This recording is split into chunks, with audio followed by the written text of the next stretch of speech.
Comme vous le savez, depuis fin 2018, Grand Poitiers est engagé avec nos voisins du Haut-Poitou et de la vallée du Clin dans l'élaboration d'un projet alimentaire territorial, ou PAT. Derrière cet acronyme sympathique mais mal connu du grand public se cache une grande diversité d'enjeux que j'aimerais brièvement vous rappeler ici.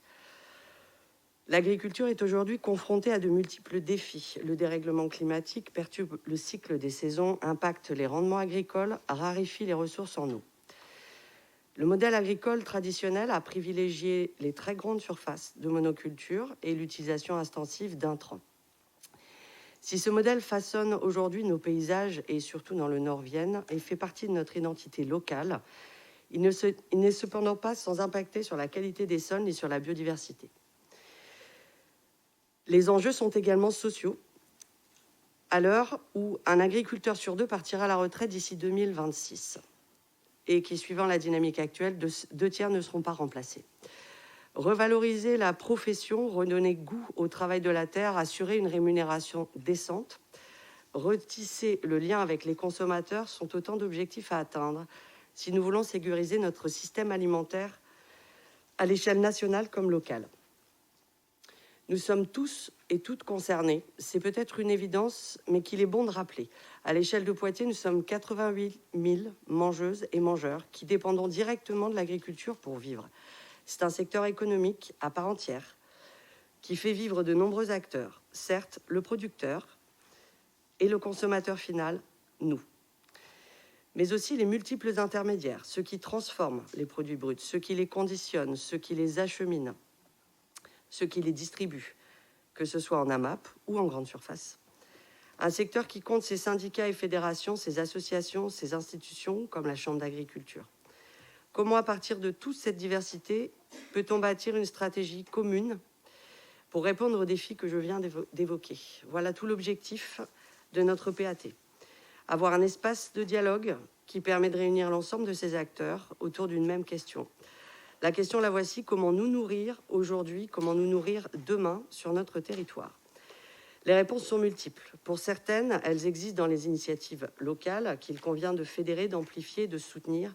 Pour d'autres, elles sont à inventer en fonction des particularités de chaque territoire. À Poitiers, c'est un territoire urbain. Nous avons la volonté d'accompagner la relocalisation d'une agriculture nourricière durable.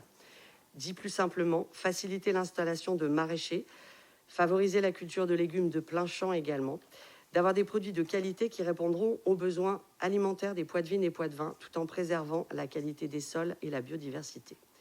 Nous pouvons donc activer 2 leviers majeurs.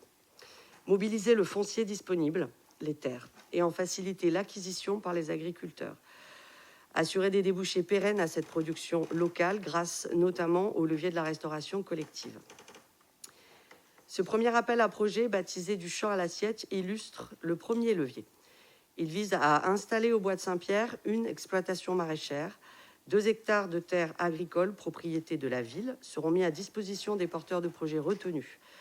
2 hectares qui devront s'inscrire dans les objectifs de PAT en termes de production, avec des méthodes agroécologiques, et de commercialisation, en priorisant les circuits courts grâce à de la vente directe, boutiques, stands ou sur les marchés locaux. Ces 2 hectares sont une première marche. Ils sont la démonstration qu'il est possible de concilier agriculture et milieu urbain, de travailler la terre autrement, sur des surfaces plus petites, avec un impact concret sur le territoire et sur ses habitants. Ce n'est qu'un début, il y a d'autres réserves foncières à mobiliser, d'autres porteurs de projets qui ne souhaitent qu'une chose, s'installer. Nous nous y emploierons tout au long de cette mandature afin de faire de Poitiers une ville nourricière, une ville résiliente, une ville durable, et ce, grâce et avec la mobilisation de tous ses habitants.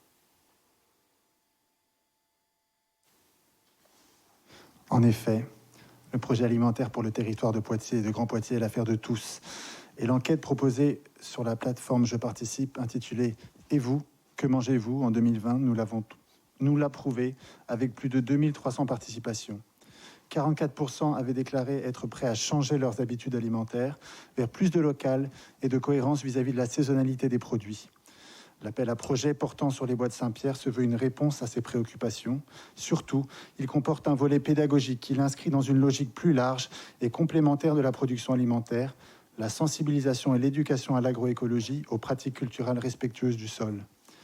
Les Bois de Saint-Pierre ont un potentiel extraordinaire pour lier les enjeux écologiques et sociaux.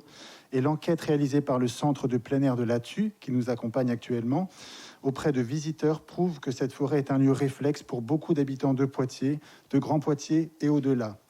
Un lieu qui ne demande qu'à être réinvesti dans une dynamique d'éducation nature et populaire, car si la forêt se porte bien, l'ensemble des équipements est à bout de souffle. La réinvention des Bois de Saint-Pierre a déjà commencé. Le projet repose sur une dynamique partenariale avec de nombreux acteurs impliqués, services de la collectivité, associations, professionnels, habitantes et habitants. Le cadre d'un espace dédié à l'éducation nature et à l'éducation populaire, lieu de détente et de découverte, accessible à toutes et tous, est posé.